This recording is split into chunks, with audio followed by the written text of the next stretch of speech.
Good afternoon guys, welcome back tayo sa kusina ni Meryl. This time magluluto tayo ng local menu, ang paborito ng mga taga norte, yung ating dinengdeng. Pero this time ating instant dinengdeng ay kung ano yung mga naiwan lang nating mga gulay o mga sangkap dito sa ating fridge before it getting rotten o masira ay iluto na lang natin. So medyo labo-labo ang laban nito. Ayan.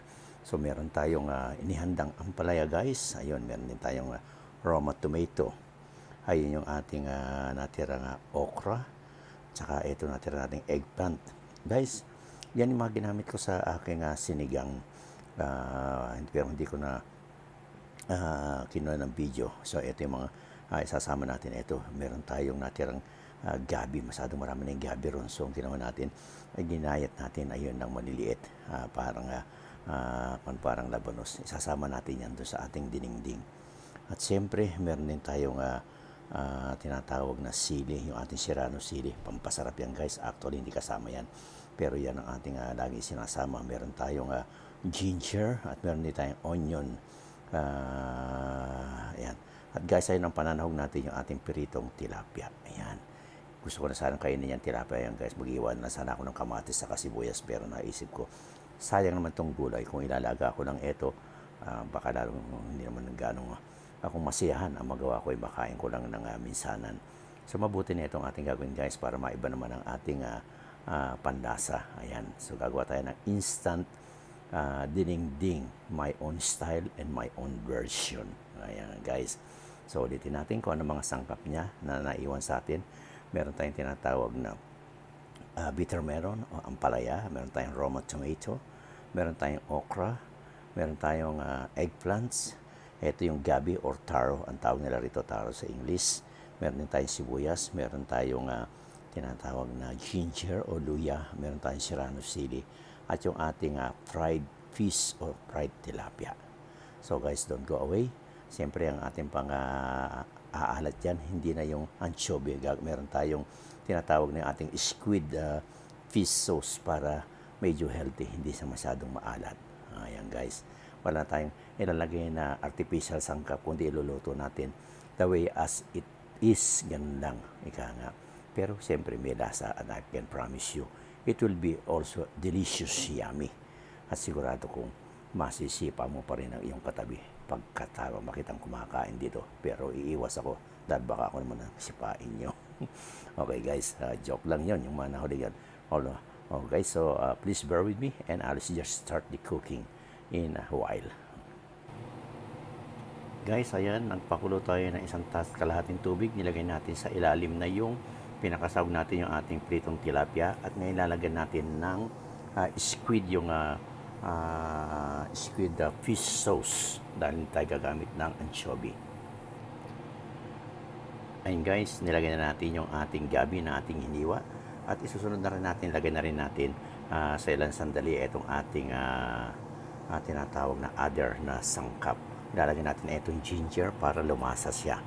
Ayan guys, ihalo lang natin doon, ipapatak lang natin doon. Ganun ang style natin dahil hindi naman tayo naggisa. Kung naggisa tayo guys, ang siyempre unahin natin, gigisa natin yan. Pero since iniwasan natin ang mantika o ang oil, so ang gagawin natin, ayan, nilagay na natin, nihulog natin doon para lumasa siya. Okay? At siyempre, pagkatapos yan, ilalagay na natin, susunod na natin itong ating gulay, itong ating ampalaya. And guys, nalagay na natin yung ampalaya at saka yung kamatis. Ang gagawin natin, tatakpan natin ng for 2 minutes para lumasa yung ating ilagay na pang-alat, yung ating fish sauce, na squid fish sauce at yung luya na nilagay natin. Pero at the same time, nilagay na rin natin yung kamatis at yung tinatawag nating bitter melon. Then susunod na natin yung ating okra in a while, but we're going to cover it for 2 minutes. Guys, susunod na natin yung sibuyas at saka yung sili natin bago natin ilagay yung ating okra at yung ating tinatawag na eggplant. At guys, napakadali ng pagluto nito dahil ito naman hindi na pwede nating i-overcook dahil mawala yung lasa at yung sustansya ng mga gulay. So guys, so just don't go away. Pag naluto na ito o lumambot na itong ampalaya at yung ating tinatawag na gabi, ay halos luto na ito dahil the rest ay napakadaling lutuin na. Sa steam lang na itong ating kasirola ay maluluto na sila. Okay guys, let's just wait for another 2 minutes para dun sa ating mga the rest of our ingredients. So don't go away and I'll just show you and I'll just taste it for you para malaman nyo kung gaano kasarap itong ating version ng pagluluto ng dinengdeng.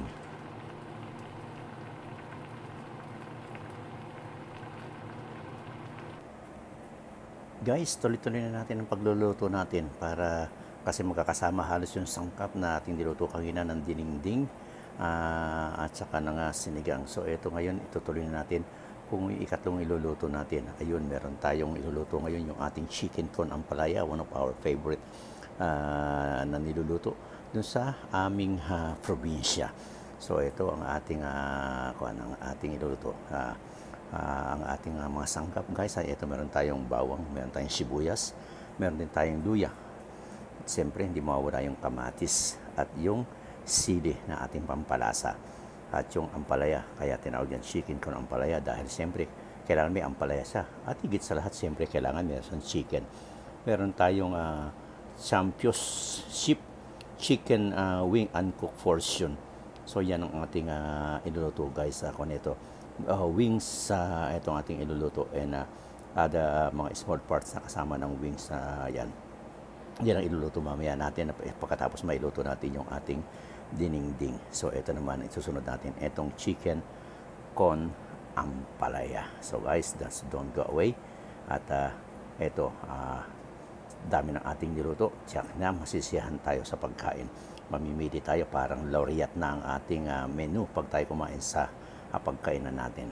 Mamili ka kung anong gusto mo, but a little bit of everything is good. Siyempre, hindi naman pwede natin kainin lahat yan. Kung hindi, ang mangyari sa atin, is either impacho o tumaas ang ating blood sugar o ang ating tinatawag na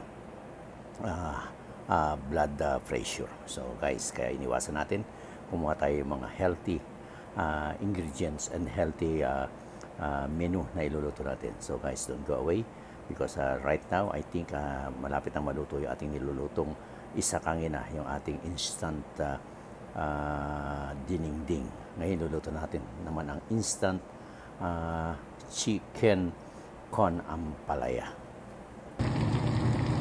Guys, ayan, ito na yung ating dinengdeng. Wow, sa itsura pala, tira, napakasarap. Talaga naman kahit hindi lang itsura guys. Maski sa totoo, pag natikman ito, sasabihin nyo, wow, ang sarap pala ng halo-halo mga gulay na pinagsama-sama. Basta tama lang ang timpla, sigurado masisiyahan kayo. At ito ating isa sa ating magiging hapunan. Kayo no, ating natawag na dinner guys. Iwas tayo muna sa mamantika ng mga lutuin. Kaya ito niluto natin. So guys, ayan yung ating tinatawag na dinengdeng with